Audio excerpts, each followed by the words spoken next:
બુલડોઝરનો સપાટો।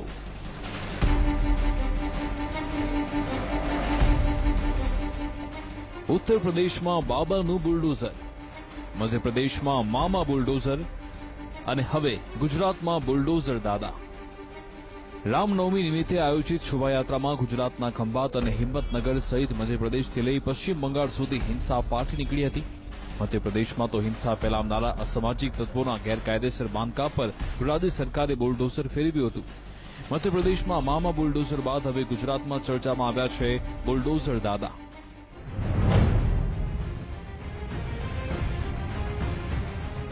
આ દ્રશ્યો છે ખંભાતના કે જ્યાં ગેરકાયદેસર દબાણો પર બુલડોઝર ફરી વળ્યું। કોમી રમખાણવાળા વિસ્તારમાં ગેરકાયદેસર લારી કેબિન પર બુલડોઝર ફેરવી હટાવી દેવાયા। પોલીસના મોટા કાફલા સાથે આ ગેરકાયદેસર દબાણ દૂર કરાયા। ટ્રેક્ટર સાથે તોફાનીઓના દબાણ પર સપાટો બોલાવવામાં આવતા તોફાનીઓમાં સોપો પડી ગયો। રામનવમીના દિવસે હિંસાની પથ્થરમારાની ઘટના બની ત્યારબાદ જે સ્થાનિક વિસ્તારમાંથી આ ઘટના બની હતી ત્યાં હાલ ડેમોલેશનની કાર્યવાહી જે છે તે કરવામાં આવી રહી છે। આપ મારી પાછળ જોઈ રહ્યા છો તે પ્રકારે ખંભાતના આ વિસ્તારની અંદર કે જ્યાં ગેરકાયદેસર રીતે દબાણ કરી જે પણ દુકાનો ઘરો બનાવી દેવામાં આવ્યા હતા તે તમામ દુકાનો ઘરો જે છે તે પાડીને તે જગ્યા જે છે તે ખાલી કરવામાં આવી રહી છે। શકરપુર સહિત ખંભાત તાલુકા મોટા પ્રમાણમાં ગેરકાયદેસર દબાણ કરાયા છે, જેની આડમાં અસામાજિક તત્વો પોતાના બદ ઇરાદાને અંજામ આપી રહ્યા છે। આ દબાણોની આડમાં ચાલતી કેટલીક અસામાજિક ગતિવિધિઓ પણ બહાર આવી। ત્યારબાદ ઉચ્ચ અધિકારીઓની મેરેથોન બેઠક યોજી તાત્કાલિક દબાણ હટાવવા આદેશ અપાયા, જેને પગલે પોલીસના ચુસ્ત બંદોબસ્ત સાથે શુક્રવારે દબાણો હટાવવામાં આવ્યા।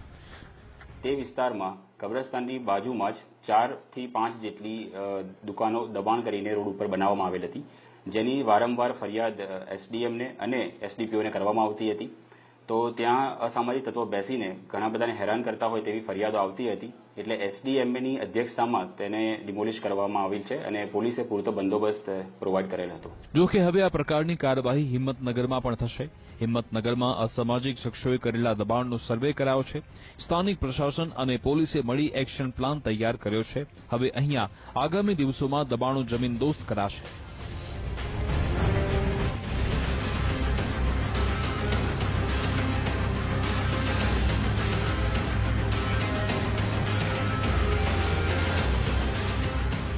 મધ્યપ્રદેશનું ખરગોન, જ્યાં રામનવમીના દિવસે ફાટી નીકળેલી હિંસા બાદ હજુ પણ લોકોમાં ડર જોવા મળી રહ્યો છે। જોકે પોલીસે સ્થિતિ પર સંપૂર્ણ રીતે નિયંત્રણ મેળવ્યું છે। આમ છતાં શહેરમાં હજુ પણ ચાપતો બંદોબસ્ત ગોઠવવામાં આવ્યો છે। તમામ ગતિવિધિઓ પર પોલીસની બાજ નજર છે। 10 એપ્રિલના રમખાણ બાદ અહીંયા કર્ફ્યુ લાગુ કરાયો છે, જેમાં શુક્રવારે વધુ 2 કલાકની રાહત અપાઈ। માત્ર પુરુષોને જ ઘરની બહાર નીકળવાની મંજૂરી અપાઈ। જિલ્લા અને શહેરના ખૂણે ખૂણામાં પોલીસની ચાંપતી નજર છે। આનંદનગરના આ દ્રશ્યો ગુરુવારના છે, જ્યાં રાત્રે 9:30 વાગે પથ્થરમારાની અફવા ફેલાઈ હતી। ઉચ્ચ અધિકારીઓ સુરક્ષા દળો સાથે તાત્કાલિક ઘટના સ્થળે પહોંચ્યા હતા। કેટલાક લોકો બહાર ફરતા જોવા મળ્યા, ત્યારબાદ તેઓને સમજાવી ઘરે પરત મોકલવામાં આવ્યા। સઘન બંદોબસ્ત, દેખરેખ અને ફ્લેગ માર્ચ સાથે તમામ લોકોને ખોટી અફવાઓથી દૂર રહેવાની અપીલ કરાઈ। ખુદ ખરગોનના કલેક્ટર પણ લોકોની વચ્ચે પહોંચ્યા અને લોકોનો વિશ્વાસ સંપાદન કરવાની કોશિશ કરી। હિંસા બાદ પ્રશાસન સામે સૌથી મોટો પડકાર ફરીથી જનતાનો વિશ્વાસ સંપાદન કરવાનો છે।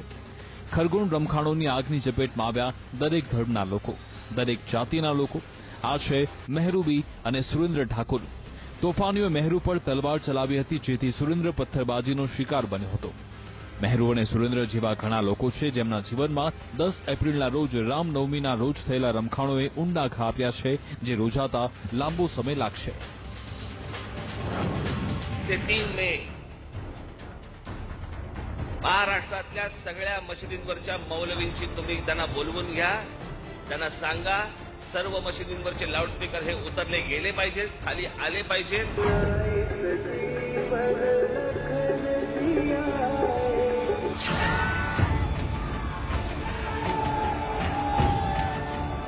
अभी सब घरों में और पूरा काशी मंदिरों में यही बजना चाहिए। अब दिन में 5 बार और कम से कम सुबह शाम तो हर मंदिरों में ये बजेगा।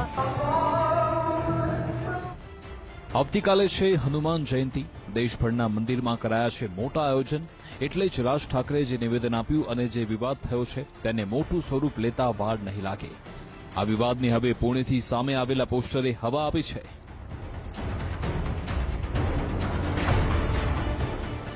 MNSના એક નેતા તરફથી આ પોસ્ટર લગાવવામાં આવ્યા છે. પુણેના મારુતિ મંદિર નજીક આવેલા ખાલકર ચોકમાં મહાઆરતીનું આયોજન કરાયું. પોસ્ટરમાં લખાયું છે કે સાંજે 6 વાગે હનુમાન ચાલીસાના પઠન બાદ મહાઆરતી કરાશે. પોસ્ટરમાં રાજ ઠાકરેની તસવીર પણ છે, જેમાં રાજ ઠાકરે ભગવા રંગની શાલ ઓઢી છે. તસવીરમાં રાજ ઠાકરેને હિન્દુ જનનાયક તરીકે દર્શાવાયા છે. રાજ ઠાકરેના હસ્તે હનુમાન જયંતિ નિમિત્તે મહાઆરતી કરાશે. પોસ્ટરમાં ભગવા રંગમાં હનુમાનજીની તસવીર પણ છે. આ તસવીર ક્રોધિત મુદ્રામાં છે. જાણકારોનું માનવું છે કે રાજ ઠાકરે લાંબા સમયથી હિન્દુત્વની રાજનીતિ પર ધ્યાન આપી રહ્યા છે. શિવસેના હિન્દુત્વના મુદ્દાથી દૂર થઈ ગઈ, તેથી રાજ હવે હિન્દુત્વના સહારે પોતાની પાર્ટીને નવી દિશા આપવાનો પ્રયાસ કરે છે. આ બધાની વચ્ચે એ સવાલ છે કે શું આ વખતે હનુમાન જયંતિ રાજકીય રંગમાં રંગાઈ જશે? આ છે મુંબઈના અરબપતિ નેતા મોહિત કંબોજ, જેમણે દેશભરમાં મંદિરમાં હનુમાન ચાલીસા ચલાવવા માટે હજારો લાઉડસ્પીકરનું નિઃશુલ્ક ધોરણે વિતરણ કરવાની જાહેરાત કરી. તો રાજ ઠાકરે અને ભાજપની આ ઝુંબેશ પર કોંગ્રેસ આકરા પ્રહારો કરી રહી છે. देखिए वो जननायक हैं कि खलनायक है, तो आने वाले दिनों में जब महाराष्ट्र का माहौल एकदम बिगड़ जाएगा, जिसकी पूरी साजिश रची जा रही है, तब उनको समझ में आएगा. वो भारतीय जनता पार्टी के इशारे पे काम कर रही है, ये तो बात स्पष्ट हो गई. और भारतीय जनता पार्टी की फंडिंग हो रही है, अभी लाउड स्पीकर की फंडिंग हो रही है, पता नहीं आगे और क्या क्या फंडिंग होगी. तो भारतीय जनता पार्टी को भी दूसरे के कंधे पे बंदूक रख के चलाने के बजाय साफ साफ बोलना चाहिए कि क्या कहना है, क्या करना है. લાઉડસ્પીકર પર હનુમાન ચાલીસા વર્સિસ અજાણ સાથે જોડાયેલો આ વિવાદ મહારાષ્ટ્રથી નીકળી દિલ્હી અને યુપી સુધી પહોંચી ગયો છે.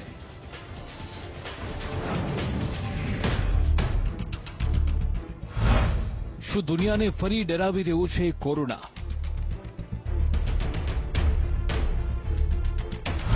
વિશ્વના અનેક દેશમાં વધી રહ્યા છે કેસ.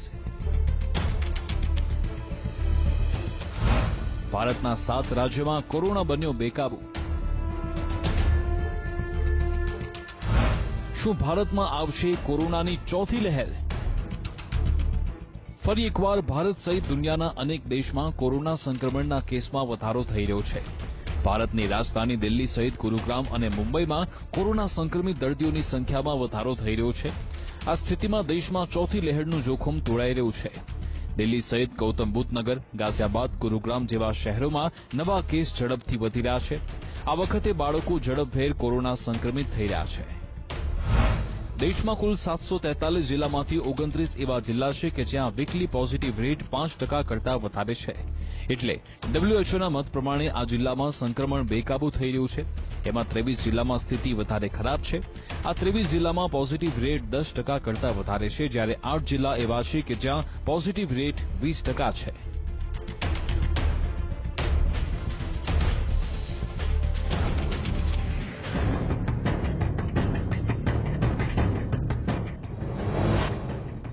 એક તો કાળઝાળ ગરમી અને ઉપરથી વીજ સંકટના એંધાણ. વધતી ગરમીમાં ગુજરાત સહિત 12 રાજ્યોમાં વીજ સંકટ દસ્તક આપી રહ્યું છે. દેશમાં માત્ર 9 દિવસ ચાલે એટલો જ કોલસો. એવામાં ગુજરાત, રાજસ્થાન, ઉત્તરપ્રદેશ, મહારાષ્ટ્ર, પંજાબ, આંધ્રપ્રદેશ અને તમિલનાડુ સહિત 12 રાજ્યોમાં વીજ સંકટના એંધાણ વર્તાઈ રહ્યા છે. તો રાજસ્થાન, આંધ્રપ્રદેશ, તમિલનાડુ આ 3 રાજ્યોમાં તો વીજ કાપની શરૂઆત પણ થઈ ચૂકી છે. હવે કેન્દ્ર સરકારે પણ કોલસાની અછતની વાત સ્વીકારી છે. કેન્દ્રીય ઉર્જા મંત્રી RK સિંહના મતે કોલસો મોંઘો થતા વીજ પુરવઠા પર અસર પડી શકે છે. तो पंजाब में नहीं हुई है और उत्तर प्रदेश में भी नहीं हुई है, लेकिन कुछ कुछ जगहों पर हुई है. कहाँ हुई है मैं बता देता हूँ. एक है आंध्र प्रदेश में थोड़ा कमी हुई है, एक राजस्थान में कमी हुई है, एक तमिलनाडु में कमी हुई है. ये सब है. જો કે સરકારનું કહેવું છે કે યુપી, પંજાબમાં કોલસાની અછત નથી, જ્યારે આંધ્ર, રાજસ્થાન, તમિલનાડુ જેવા રાજ્યોમાં કોલસાની અછત ચોક્કસ દેખાય છે. બીજી બાજુ આંધ્રમાં પણ કોલસાનું સંકટ છે. અહીંયા રેલવેથી કોલસો પહોંચાડવામાં વાર લાગી રહી છે.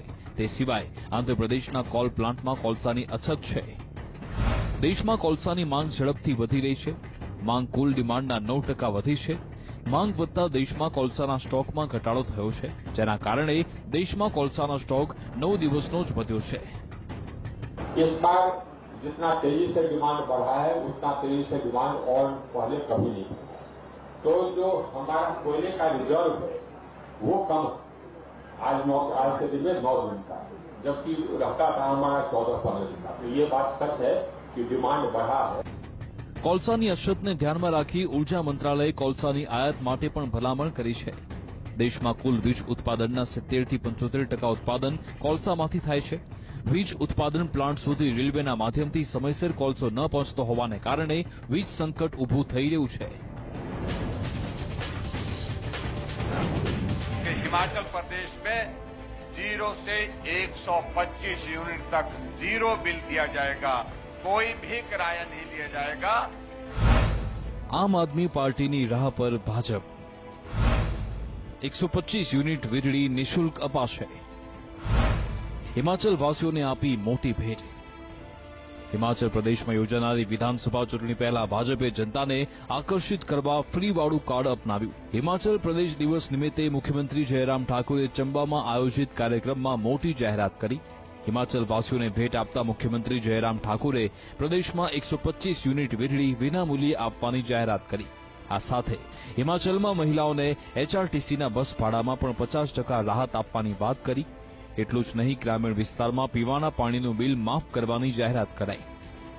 हिमाचल प्रदेश में हमने सब जगह से फीडबैक लेने के बाद सभी बहुत सारे लोगों से सुझाव आने के पश्चात निर्णय लिया है, जिस निर्णय की मैं आज आपके इस चौगान के ऐतिहासिक मंच पर मैदान में घोषणा कर रहा हूं कि हिमाचल प्रदेश में 0 से 125 यूनिट तक जीरो बिल दिया जाएगा, कोई भी किराया नहीं लिया जाएगा। જયરામ ઠાકુરની આ જાહેરાત બાદ હિમાચલમાં આગામી સમયમાં થનારી વિધાનસભા ચૂંટણી પર મોટી અસર પડી શકે છે। નિષ્ણાંતોના મતે મુખ્યમંત્રીની આ જાહેરાતથી વિપક્ષી પાર્ટીઓને મોટું નુકસાન થઈ શકે છે, કારણ કે 125 યુનિટ વીજળી વિનામૂલ્યે આપવાથી રાજ્યની જનતાને 250 કરોડનો ફાયદો થશે। આ વખતે હિમાચલ ચૂંટણીમાં આપ પાર્ટી ત્રીજા વિકલ્પ તરીકે મેદાનમાં ઉતરી છે। આપનું માનવું છે કે પાડોશી રાજ્ય પંજાબમાં જીત બાદ હિમાચલના લોકો પણ પરિવર્તન ઈચ્છે છે।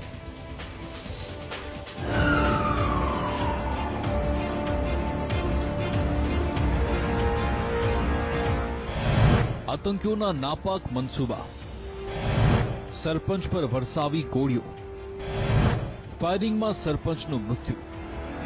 જમ્મુ કાશ્મીરના બારામુલામાં ફરી એકવાર આતંકીઓ દહેશત ફેલાવવાની કોશિશ કરી।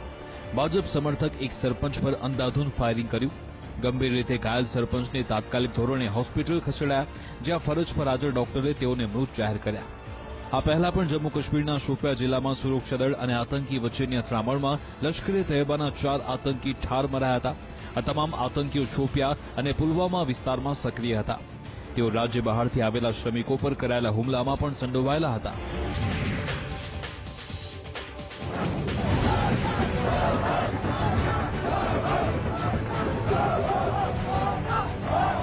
શ્રીલંકાની રાજધાની કોલંબોમાં અડધી રાત્રે રોડ પર ઉમટી પડી ભીડ।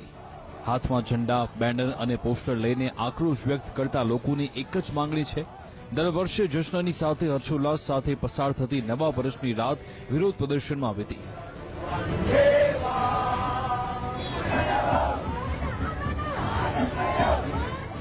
હજારોની સંખ્યામાં પ્રદર્શનકારીઓ રાજમાર્ગો પર એકત્ર થતા ટ્રાફિક જામની સમસ્યા સર્જાઈ। વાહનોની લાંબી કતાર લાગી ગઈ। તો બીજી બાજુ છેલ્લા 6 દિવસથી રાષ્ટ્રપતિ સચિવાલય બહાર ચાલતું વિરોધ પ્રદર્શન હજુ પણ યથાવત છે, જ્યાં લોકો નવા વર્ષની ખુશી મનાવતા હતા તો ક્યાંય વિરોધના સૂર પણ સંભળાઈ રહ્યા છે। આર્થિક સંકટ સામે ઝઝૂમતા શ્રીલંકામાં પરિસ્થિતિ દિવસે ને દિવસે વણસી રહી છે। ખાણીપીણીથી લઈને તમામ પ્રકારની ચીજવસ્તુઓની અછતથી લોકો ત્રસ્ત છે અને આ પ્રકારની સ્થિતિમાંથી સરકારના માથે દોષનું ઠીકરું ફોડી રહ્યા છે। સરકાર સામેનો આક્રોશ વ્યક્ત કરવા માટે દિવસ હોય કે રાત પ્રદર્શનનો સિલસિલો યથાવત જોવા મળી રહ્યો છે।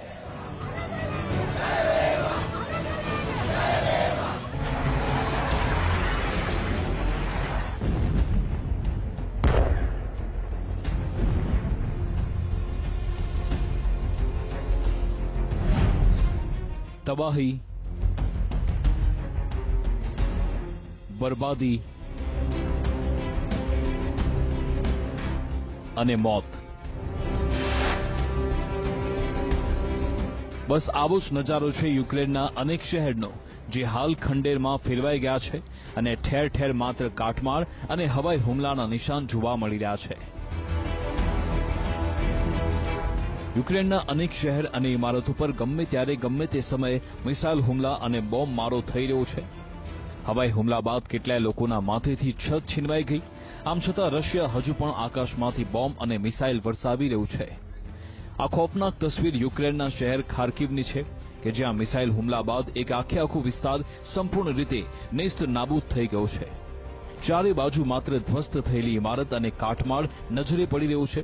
આશરે 5 લાખની વસ્તી ધરાવતા આ વિસ્તારમાં હવે સન્નાટો છવાઈ ગયો છે.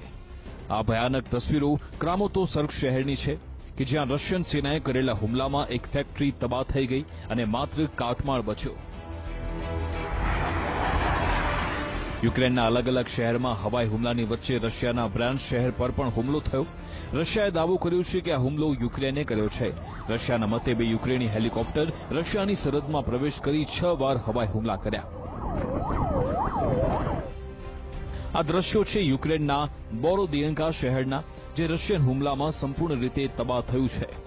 યુક્રેનનો આરોપ છે કે આ શહેરમાં પણ રશિયન સેનાએ બુચા જેવું નરસંહાર કર્યો છે. સર્વત્ર વિનાશના સંકેતો છે. हम यूक्रेन के बोरोद्यांका में हैं और बोरोद्यांका की जिस जगह पर मौजूद हैं वो एक कस्बे वाला इलाका है और जहां जहां हमारी निगाहें जा रही हैं सिर्फ और सिर्फ तबाही की तस्वीर है. आप देखिए बोरोद्यांका की ये तस्वीर बहुत ही भयावह तस्वीर है. यहाँ देखिए मेरी बाईं तरफ इस इमारत को, यहाँ रॉकेट अटैक हुआ था और देखिए पूरा इमारत किस प्रकार से जला हुआ है, घर टूट गए हैं. लोग यहाँ, कई लोगों की मौत हुई और कई लोग यहाँ पलायन कर चुके हैं. देखिए बहुत ही बुरी हालत है. दीवालों पर गोलियों के निशान देखे जा सकते हैं, जगह जगह रॉकेट लॉन्चर के निशान देखे जा सकते हैं. રશિયન સેના બોરોદિયન્કા શહેર છોડી દીધું, પરંતુ ગમે ત્યાં માઇન બિછાવી હોય તેવી આશંકા છે, જેને લઈને કદમ કદમ પર ખતરો મંડરાઈ રહ્યો છે.